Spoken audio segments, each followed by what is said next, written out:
All right, so let's talk about a phrase I'm sure we've all heard. And maybe, just maybe, some of us have even said it. Just get a job. Seems simple enough, right? Well, according to the source material for this explainer, it's actually one of the most intellectually lazy phrases you can possibly say. So let's dive in and really deconstruct why that is. Right off the bat, our source hits us with this really powerful question to get us thinking. The whole argument here is that telling someone to just get a job can be just as absurd, just as unhelpful, as telling someone in a wheelchair to just walk. It's a command that completely ignores all the invisible barriers and the real-world situations people are in. So let's really get into it. Let's unpack the logic, or the lack of logic, behind this command. We're going to see how it's not just unhelpful, but it's actually built on a totally flawed idea about how the world really works for a lot of people. And yeah, the author does not pull any punches. Calling the phrase dumb and intellectually lazy sets a really clear critical tone. And look, the point isn't just to be shocking. It's to challenge all of us to think beyond these simplistic stereotypes and actually look at the complex reality people are up against when they're unemployed. Now, to really drive this point home, we get a few quick-fire analogies. First up, imagine telling someone who is literally choking to just breathe. I mean, it's ridiculous, right? There's a very real physical thing stopping them from doing the one thing you're telling them to do. Or how about this one? Telling someone who can't read to just fill out an application. Just like with the person choking, it points to this invisible barrier. You're demanding something that needs a basic skill the person just doesn't have, and you're completely missing the real problem. And finally, my favorite, telling someone at a slot machine to just win.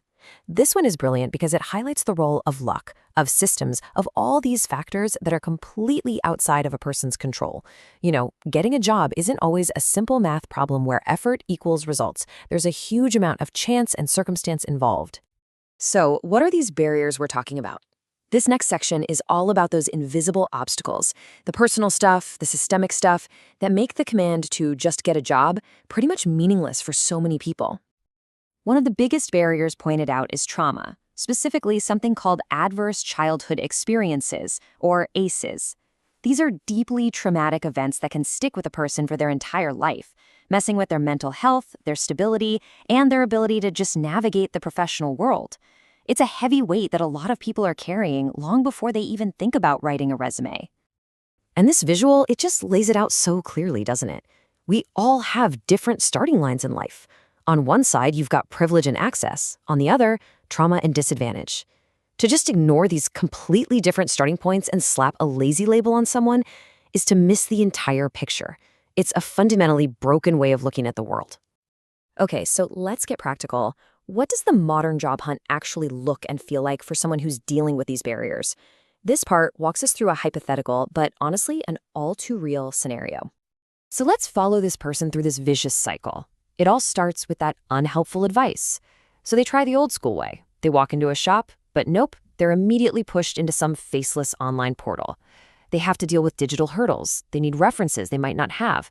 And if they somehow get lucky enough to land an interview, they're judged on their address or their clothes, the very things that are a result of their tough situation. It's just a deeply demoralizing loop. This quote, look, it's raw. And it's meant to be.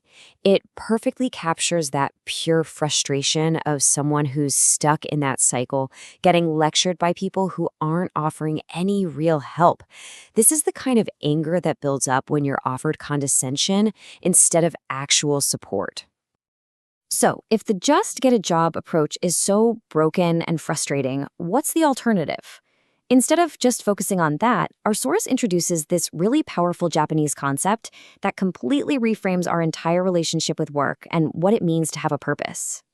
And that concept is called ikigai. It basically translates to a reason for being. See, it's not just about a paycheck. It's a much more holistic way of thinking about finding meaningful work by looking at where 4 key areas of your life overlap. And this is the crucial part. It's a shift from employment to purpose. So let's break down what those 4 components actually are, because how they combine, or more importantly, don't combine, is where this gets really interesting. Okay, so check out this table. It shows what happens when we're missing a piece of the puzzle. Notice how even the good combinations can lead to these negative feelings? For example, let's say your job is your profession, what you get paid for, and your passion, what you love. Great. You might feel satisfied, but also kind of useless if it doesn't serve a bigger purpose. Or what if you have a vocation, what the world needs, and a profession? Sure, you'll probably be comfortable, but you might feel this deep sense of emptiness. Every combination is missing something absolutely critical. And that, right there, is the ultimate goal. True ikigai, that feeling of purpose and well-being, is only found when all four of those circles overlap. When you're doing something you love, that you're good at, that the world actually needs, and that you can be paid for, that is the sweet spot. You know, this whole framework really forces us to ask a huge question about what we're even trying to do as a society. Are we just trying to create human capital to keep the economic machine running? Or should we be focused on something more? On unlocking every person's potential as a problem solver, a creator, a whole person, just like the Ikigai model suggests. And that's the final thought we're left with. The challenges we're facing today, AI, automation, all these global crises, they demand a new way of thinking. That old simplistic advice to just get a job is a relic. It's from a different time. To really move forward, we need a more human, more holistic, and honestly, a much more intelligent approach to work, to purpose, and to how we treat each other.